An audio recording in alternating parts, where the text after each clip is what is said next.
Ito ang DWDD 1134 kHz AM. Balita, impormasyon at musika. Ito ang DWDD AFP Radio. Boses ng Kawal Pilipino. Kayo ay nakatutok sa DWDD AFP Radio. Kami po ay kasapi ng KBP, kapisanan ng mga broadcaster ng Pilipinas. Ang ating mga sundalo ay may karapatang bumoto.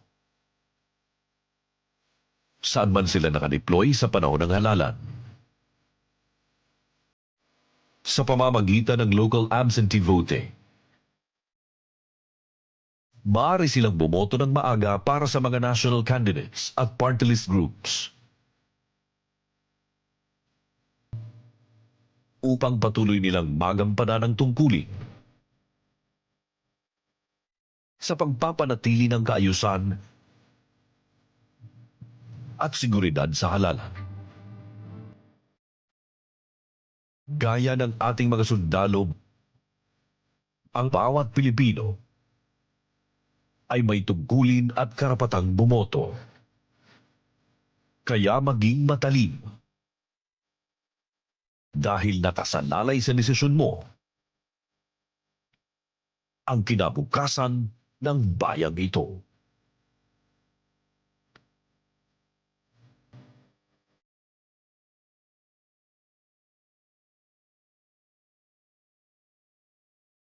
Mga katropa, alam mo ba na ang DWDD 1134 kHz AFP Radio ay ang opisyal na radio station ng Sandatahang Lakas ng Pilipinas na binubuo ng Army, Navy at Air Force na siyang maghahatid sa inyo ng mga balita mula sa ating armed forces at iba pang impormasyon.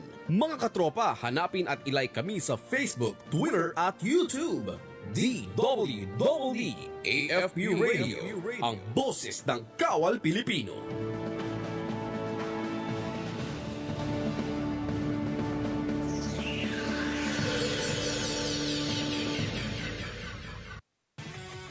Mga katropa, para lagi kang updated sa inyong sandatahang lakas ng Pilipinas, siguraduhin naka-like at follow ka sa AFP Radio DWDD Facebook page at nakatune in sa 1134 kHz AFP DWDD.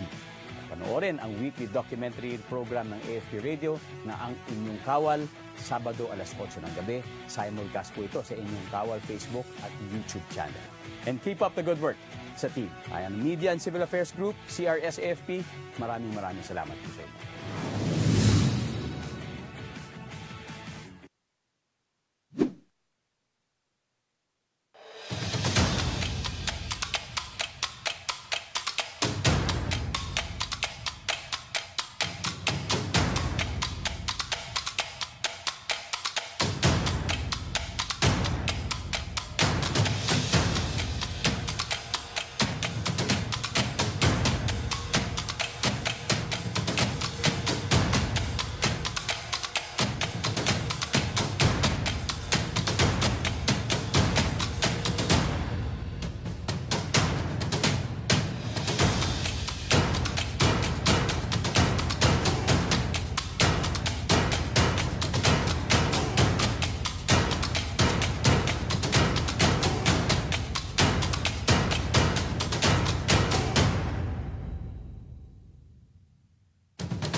Magandang umaga pong muli sa ating mga taga-subaybay. Ngayong Marso po ay National Women's Month Celebration. Ako po ang inyong lingkod, Carlos San Diego Malabanan, at welcome po muli sa Dole sa AFP Radio.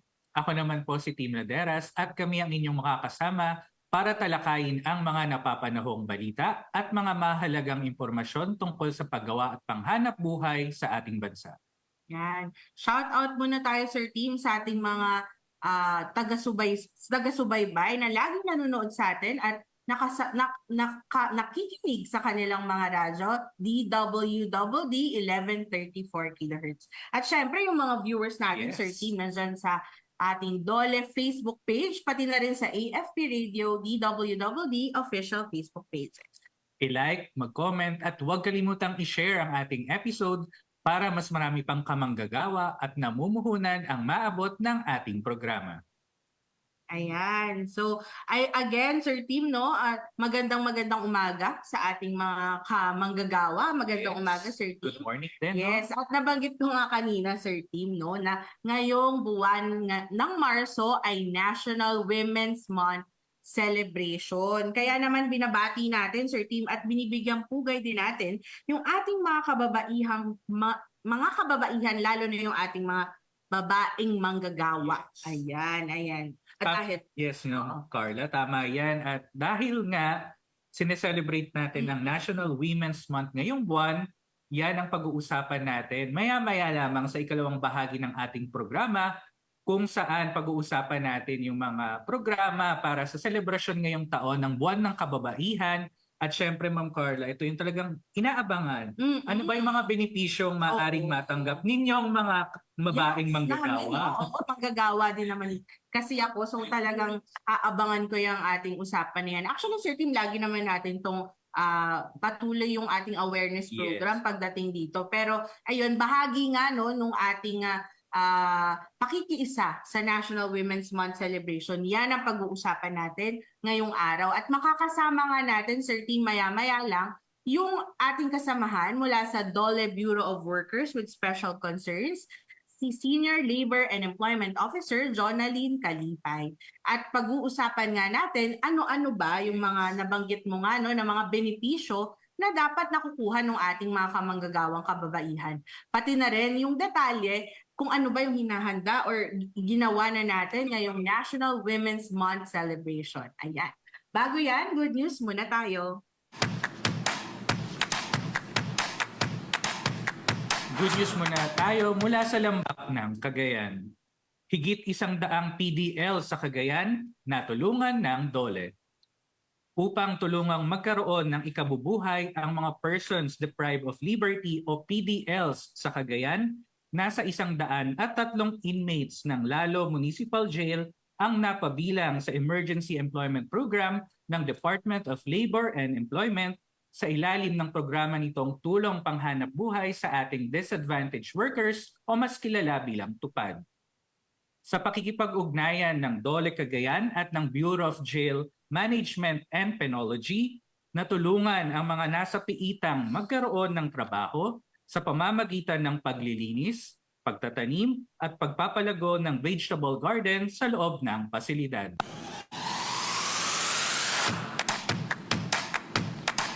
Ayon kay Jail Inspector Mel Romano, malaking tulong ang programang TUPAD sa pagpapalakas ng moral at disposisyon ng mga PDL dahil nabigyan sila ng pagkakataong makapagtrabaho at kumita kahit nasa loob ng bilangguan. Ibinahagi ng isa sa mga benepisyaryo na si alias Fred ang pasasalamat sa DOLE sa nabigay na pagkakataon sa kanya na makatulong at makapagbigay ng ginhawa sa kanyang pamilya dahil hindi na siya makikihati sa kanilang budget pantustos sa pang-araw-araw. Siniguro naman ni DOLE Cagayan Field Office Head Laura Diciano na nakaalalay ang gobyerno sa mga mamamayang nangangailangan anuman ang kanilang estado basta't sila'y kwalipikado at karapat-dapat. Bukod sa mga PDLs, nasa 1,496 na disadvantaged workers mula sa Cagayan ang nakinabang sa TUPAD program matapos ang isinagawang face-to-face payout sa mga bayan ng Santa Ana, Gataran, Lalo, Tuguegarao City at Amulong nitong nakaraang buwan. Umabot sa higit 8 milyong piso ang naipamahagi bilang sahod ng mga benepisyaryo. Good news naman tayo mula sa Bicol Region. PBBM, DOLE, pinangunahan ang pagtulong sa ilang pamilya sa Bicol. Patuloy naman ang pagtulong ng DOLE sa manggagawang nangangailangan pati na rin sa mga komunidad sa rehiyon ng Bicol. Noong Marso 7, higit sa 3,000 manggagawa sa Camarines Sur ang tumanggap ng 13.2 million na sahod mula sa TUPAD program sa isang payout ceremony sa Fuerte, Camarines Sur Sports Complex sa Pili. Pinangunahan ng Pangulong Ferdinand R. Marcos Jr. ang trabaho at serbisyong pangkalusugan sa bagong Pilipinas na nagpapakita ng dedikasyon ng administrasyon na solusyonan ang mga issue ng kawalan ng trabaho. Binigyang diin din ng Pangulo ang kahalagahan ng kalusugan. Anya, mahalagang ang bawat isa sa atin ay may maayos na kalusugan, malalakas at walang sakit.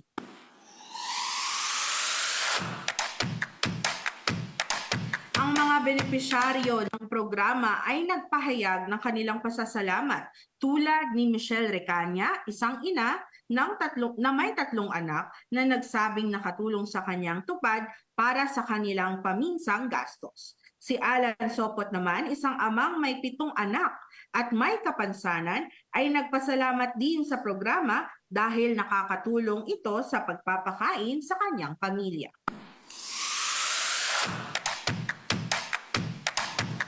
Samantala, isinagawa rin ang trabaho sa bagong Pilipinas para sa 4Ps job fair na may higit 2,000 job openings kung saan 26 na sa mga benepisyaryo na 4Ps ang natanggap agad o yung tinatawag nating hired on the spot.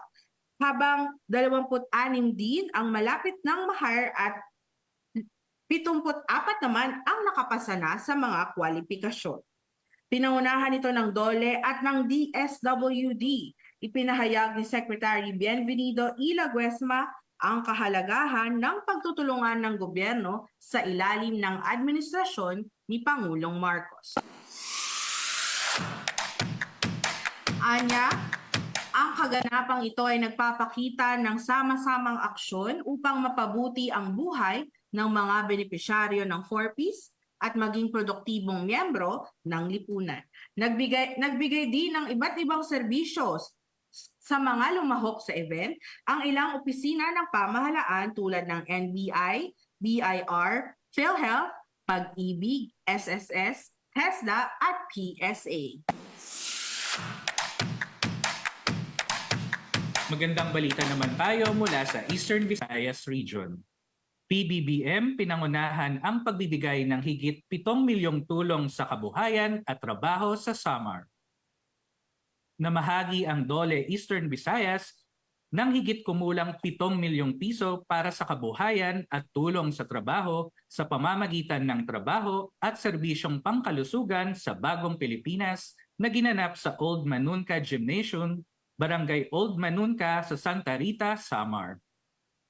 Pinangunahang muli ni Pangulong Ferdinand R. Marcos Jr.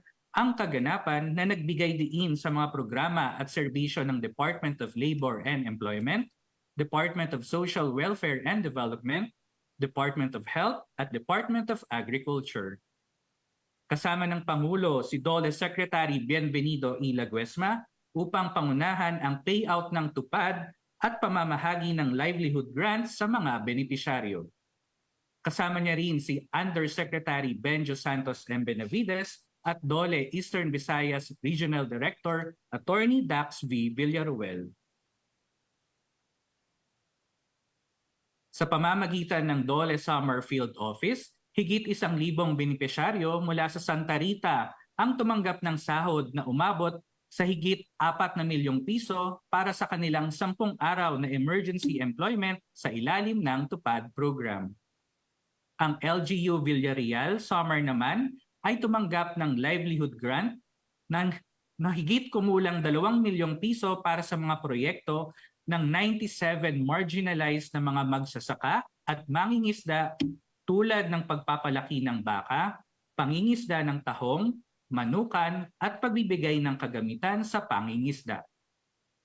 Dagdag pa rito, 126 na benepisyaryo ng Government Internship Program o GIP mula sa Santa Rita ang nakatanggap ng stipend na nagkakahalaga ng higit 529,000 para sa kanilang 10 araw na pagtatrabaho. Sa parehong kaganapan, nagsagawa rin ng mini job fair ang DOLE Regional Office 8 kung saan nag-alok ng humigit kumulang 3,000 local at overseas job openings mula sa 15 employers at recruiters. At yan po mga kamanggagawa ang mga good news sa tampok natin ngayong umaga. Susunod na po ang ating panayam kay Dole Bureau of Workers with Special Concern Senior Labor Employment Officer Jonalyn S. Kalipay. Tungkol yan sa 2025 National Women's Month Celebration at mga benepisyo para sa mga kababaihang manggagawa. Pagkatapos po yan ng ilang mga paalala, oras po natin 15 minuto makalipas ang alas 11 ng umaga. Ito ang DWDD 1134 kHz AM. Balita, impormasyon at musika. Ito ang DWDD AFP Radio. Boses ng Kawal Pilipino. Kayo ay nakatutok sa DWDD AFP Radio. Kami po ay kasapi ng KBP, Kapisanan ng mga Broadcaster ng Pilipinas.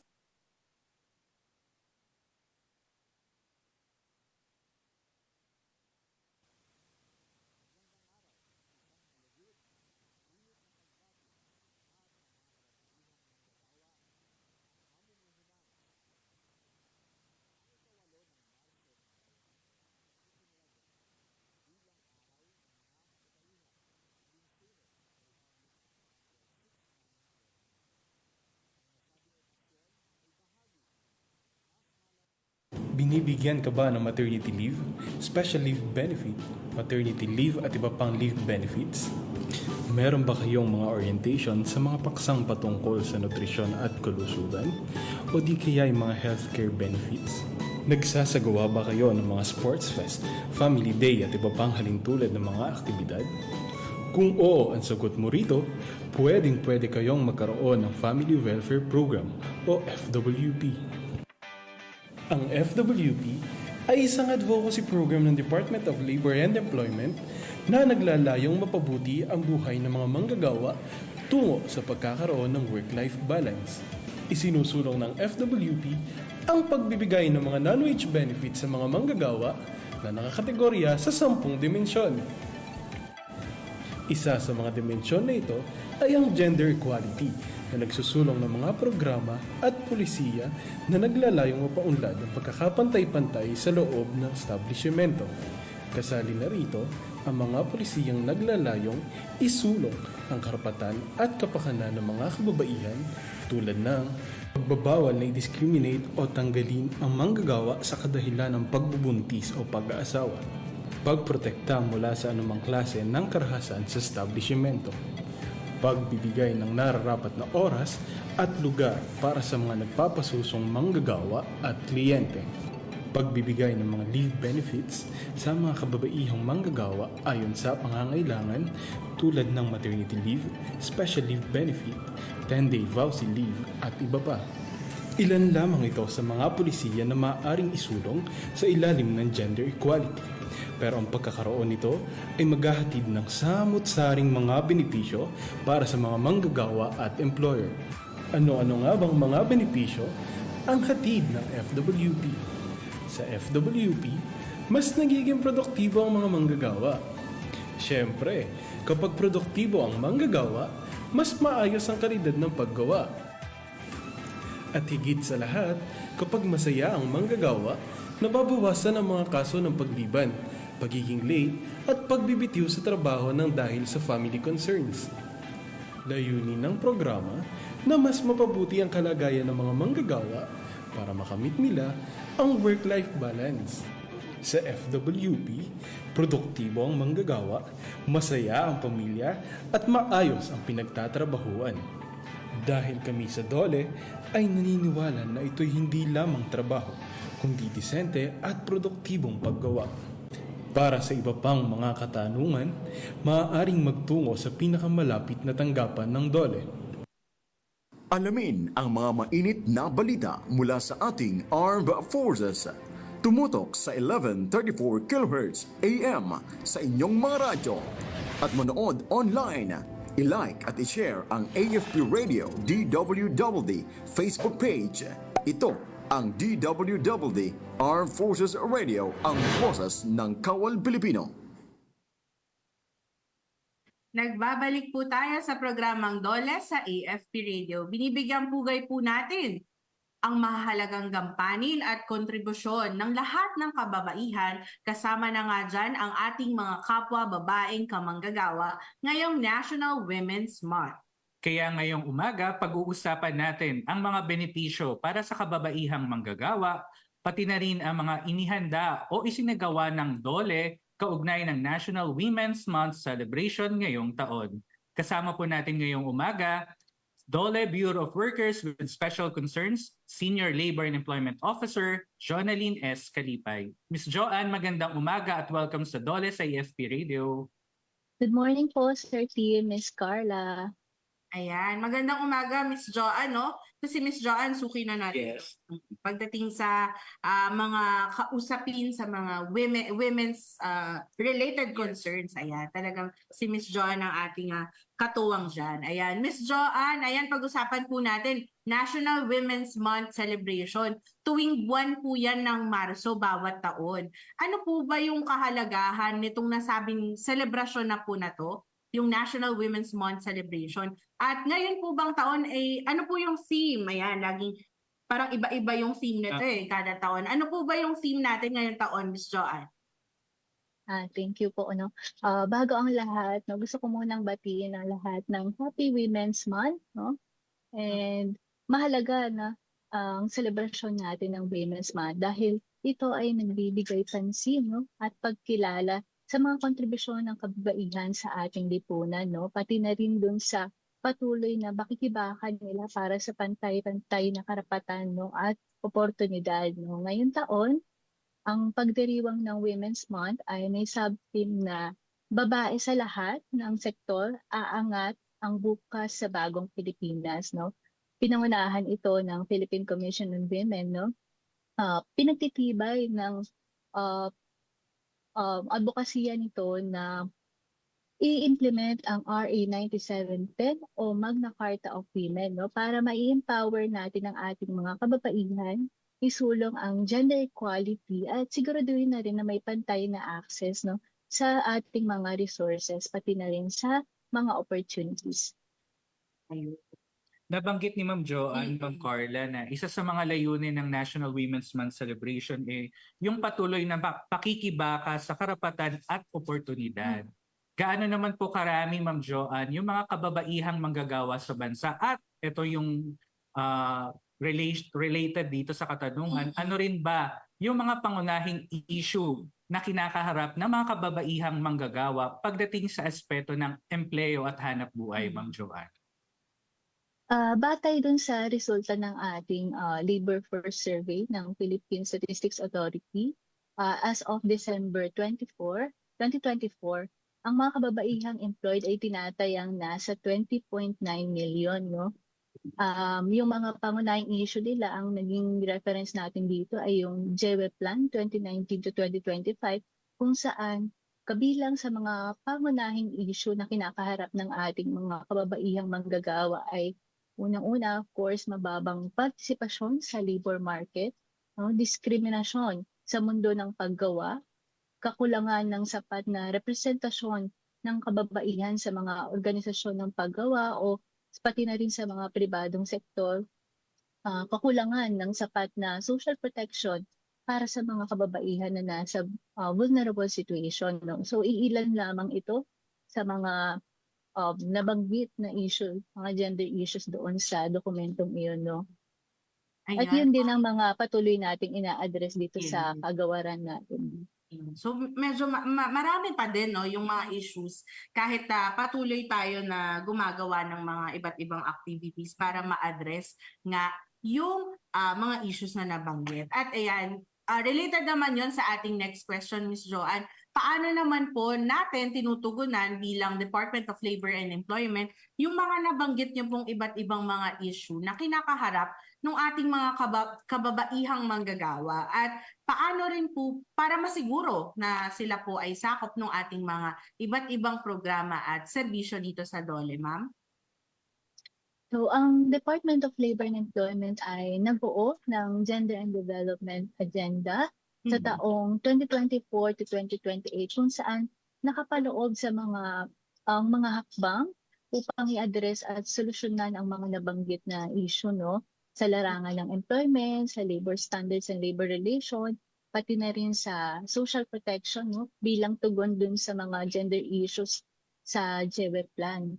So sa GAD agenda rin nakapaloob yung iba't ibang mga programa, serbisyo sa ating manggagawa mula sa pagkakandak ng mga job fairs hanggang sa pagbibigay ng mga kabuhayan o livelihood.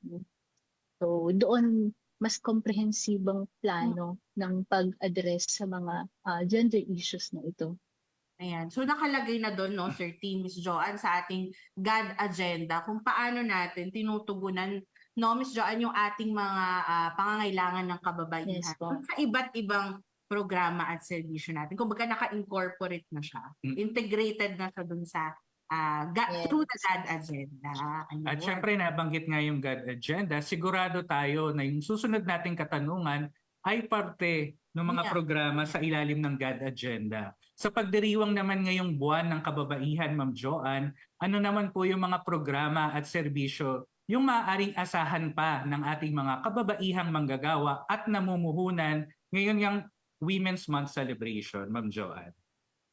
Ngayong Women's Month, no, may mga inihanda at sinasagawa na rin ng mga aktibidades ang DOLE upang makilahok sa pandaigdigang selebrasyon na ito, no. Isa na dito yung paggawa ng online information campaign sa pamamagitan ng pag-post, no, ng mga information or materials patungkol sa selebrasyon na ito, pati na rin dun sa mga batas na sumasaklaw sa karapatan ng mga kababaihan sa larangan sa mundo ng paggawa, no. Pinapost ito dun sa mga website at pati na rin sa mga social media page ng department, no. Meron din tayong sinasagawa ng mga orientation kung saan tinatalakay yung mga iba-ibang GAD-related topics, no, katulad ng mga special laws on women, and violence against women at iba pa. So marami ding iba pang aktibidades na kasalukuyang ginagawang ating mga regional offices patungkol saan yung iba't ibang programa ng departamento ay binibigyang prioridad, no, ang ating mga kawana pagdating sa pag-access ng mga programs na ito. So iilan lamang po iyon, no. Masyadong madami kung isa-isahin natin. Oo, pero kahit hindi natin isa-isahin, sinisiguro natin, no, sinusuguro ng BWSC na talagang nakalatag lahat yung programa natin para sa ating mga kababaihan. Lalo na ngayong Marso dahil National Women's Month. Ayan. At bukod nga po, Ms. Joanne, dun sa mga iba't ibang programa at serbisyo na nabanggit na po ninyo, patuloy din po yung kagawaran sa pag-aadvokasya ng tamang pagbibigay ng tamang benepisyo para sa ating mga kababaihang manggagawa. Isa-isahin naman natin, Ms. Joanne, ano-ano ba yung iba't ibang mga leave benefits, no? May mga leave benefits na maaaring ma-avail ng ating mga kababaihang manggagawa. Ms. Joanne? So aside doon sa usual na, no, existing statutory benefit like yung service-centered leave, may iba-ibang leave benefits din na maaaring ma-avail ng ating mga kababaihang manggagawa provided na na-meet nila yung mga qualifications for entitlement nito. No? Una, yung maternity leave, no, sa ilalim ng Republic Act 11210, maaaring ma-avail ng kababaihang manggagawa hanggang 105 days na maternity leave, no. Para naman sa mga solo parents din, may additional 15 days pa sila ng maternity leave sa ilalim ng batas na ito. Pangalawa naman yung special leave benefit, no, for women sa ilalim ng RA 9710 o Magna Carta of Women, kung saan ang babaeng manggagawa na sumilalim sa surgery ng dahil sa gynecological disorder ay maaaring maka-avail ng hanggang 2 buwan na leave benefit. Meron din tayo, no, sa ilalim ng RA 9262 or Anti-Violence Against Women Act. Maaaring maka-avail din ang babaeng manggagawa na biktima ng pang-aabuso, no, ng kanyang intimate partner ng hanggang 10 araw, no, 10-day vows leave upang asikasuhin yung kanyang mga medical o legal concerns. At meron din sa ilalim ng RA 8972 as amended ng RA 11861, no, maaaring mag-avail ang solo parent ng hanggang 7 araw na parental leave. Ayun. Ang dami palang mga benepisyong Oo. maaring ma-avail ninyong mga babaeng Kaya manggagawa. sana maraming nakikinig sa atin, Sir Team, Miss Joanna, yung mga kababaihan natin, mga employees, di ba?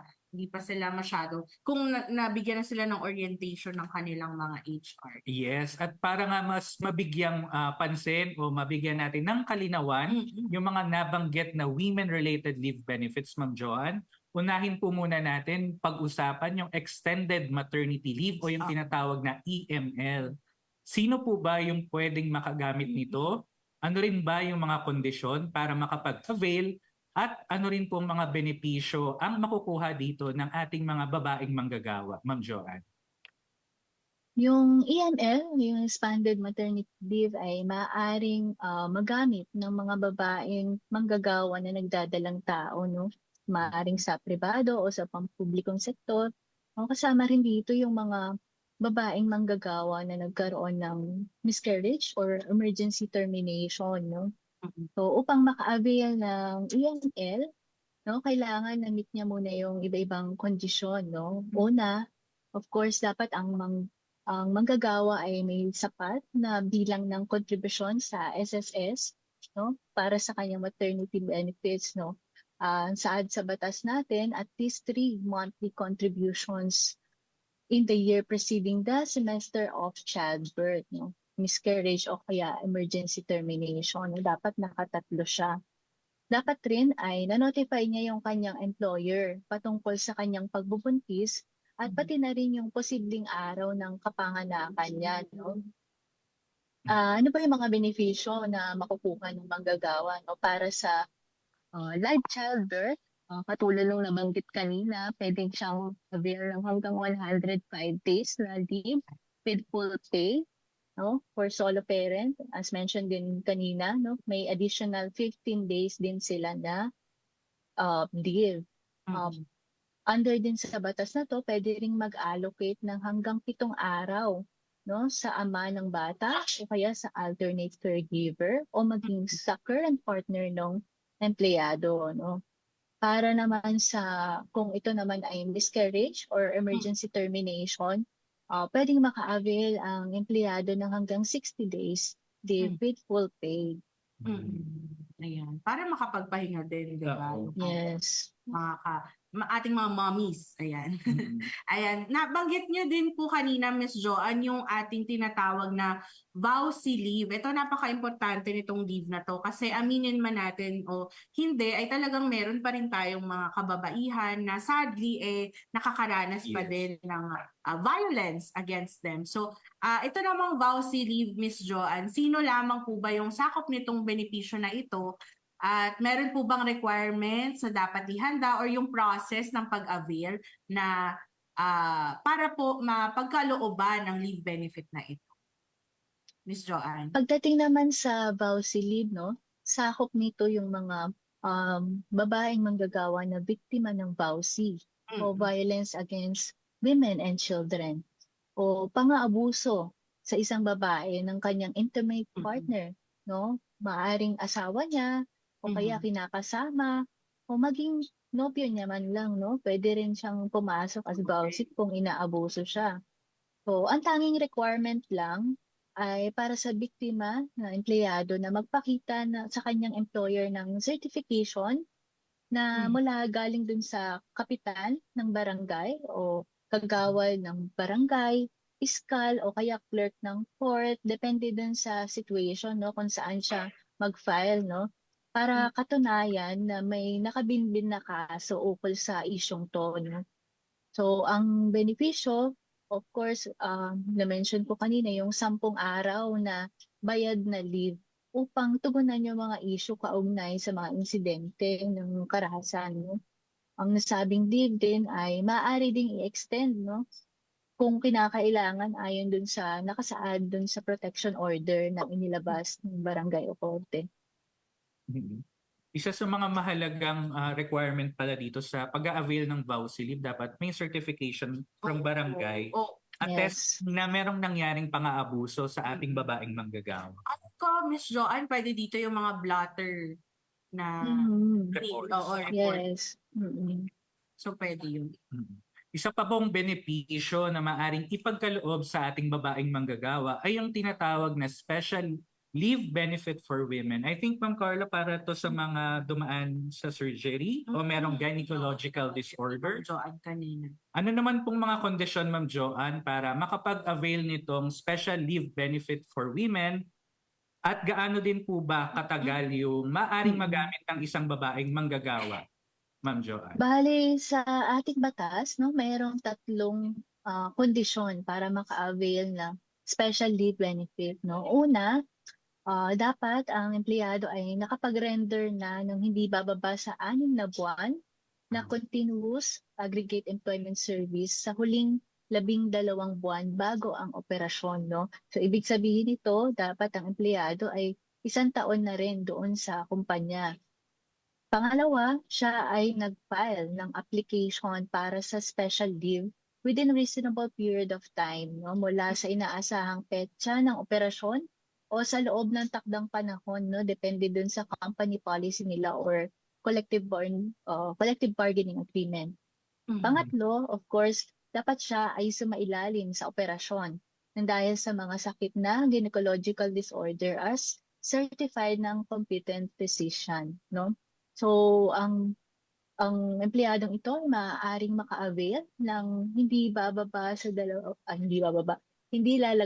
sa 2 buwang paid leave, no? O depende sa araw, bilang ng araw na sinertify ng physician, no? Nakabase yung bilang ng araw doon sa kanyang med-cert, no? Kung sinabi ng physician na kailangan niyang mag-recuperate ng hanggang 15 days. So, yun ang as special leave.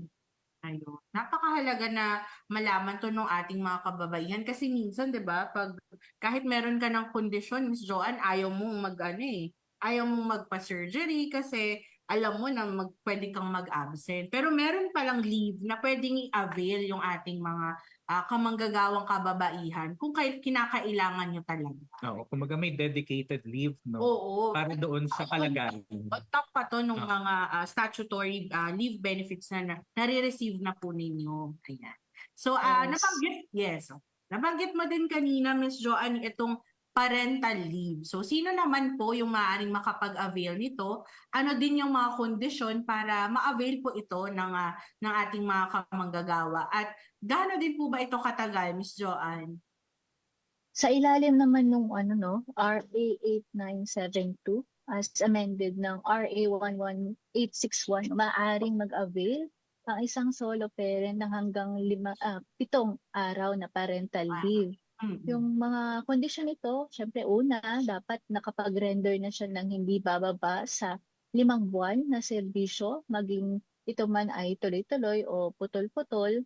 Pangalawa, dapat siya din ay nag-notify, no, sa kanyang employer tungkol sa pag-avail ng benefit na ito na may reasonable time, no? Hindi bigla-bigla na lang bukas na.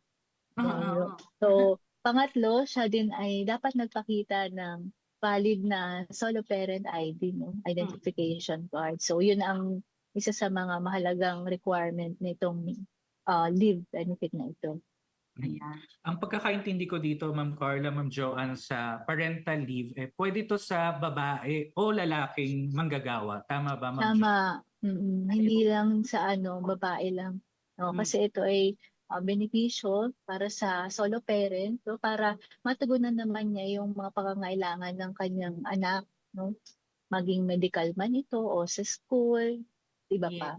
So, kasi mas challenge syempre kung mahirap na nga magpalaki ng anak, no, Miss Joanne, Sir Team, na 2 kayo. Mas what more kung solo. So talagang kailangan yung ganyang mga benepisyo, ayan, para sa ating mga kamanggagawa. Yeah. And at this point, Ma'am Joanne, hihingin na lang po namin ng inyong mensahe at aniyahan na rin yung ating mga kamanggagawa na makilahok sa mga programa at serbisyong ating inihanda para sa pagdiriwang ng National Women's Month ngayong taon, Ma'am Joanne.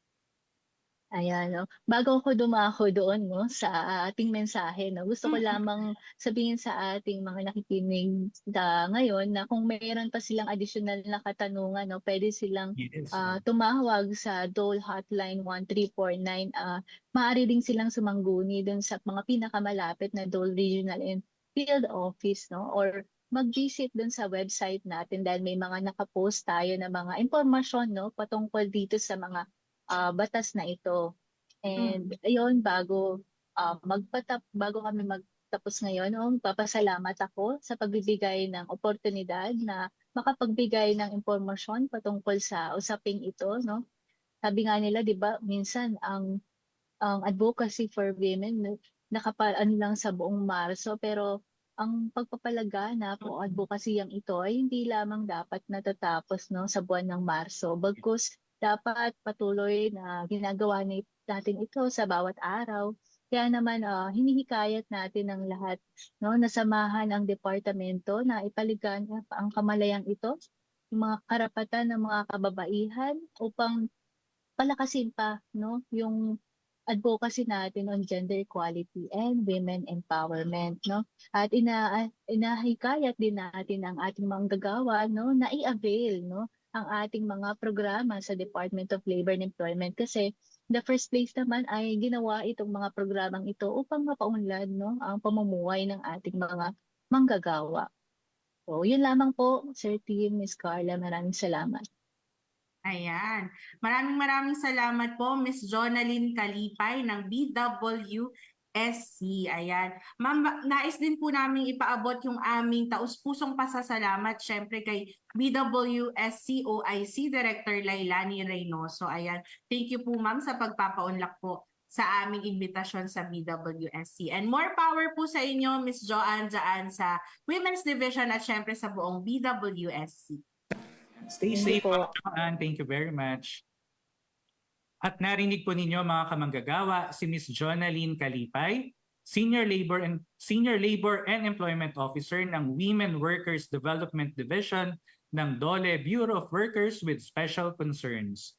Maaari po kayong makipag-ugnayan sa BWSC sa pamamagitan ng kanilang mga telephone lines na matatagpuan sa kanilang website www.bwsc.dole.gov.ph o hanapin sila sa Facebook page DOLE Bureau of Workers with Special Concerns. Para po sa iba pang mga labor-related na tanong or kung may nais pa kayong malaman o di kaya ireklamo, bukas din po ang ating hotline 1349. I-dial nyo lang po yan sa inyong mga telepono. Maaari din po kayong mag-send ng email sa hotline 1349@dole.gov.ph o kaya ay mag-direct message sa aming Facebook page para sa inyong mga labor and employment concerns. Hanapin nyo lamang ang official at verified Facebook page ng Department of Labor and Employment. At habang nandyan kayo, i-like nyo na rin mga kamanggagawa ang ating Facebook page at mag-follow sa ating TikTok, Instagram, X at YouTube accounts para lagi kayong updated sa mga balita at programang hatid ng DOLE para sa inyo. I-type nyo lamang po at dolegov_ph. Ayan, ulitin po natin at dolegov_ph. Ayan, naka-flash po sa inyong mga screen para sa nanonood sa ating Facebook Live. At kami rin po ay nasa Viber. Ayan, hanapin nyo lang po ang ating Viber Community Channel, #Serbisyong Dole.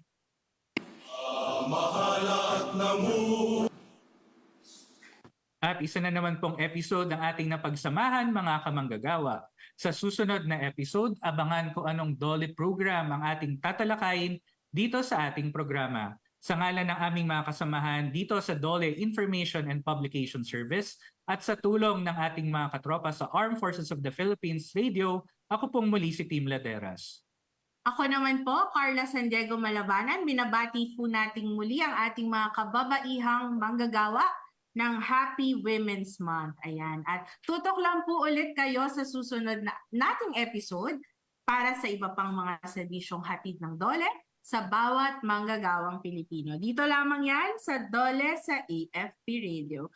Oras po natin, 44 na minuto, makalipas ang 11:00 ng umaga.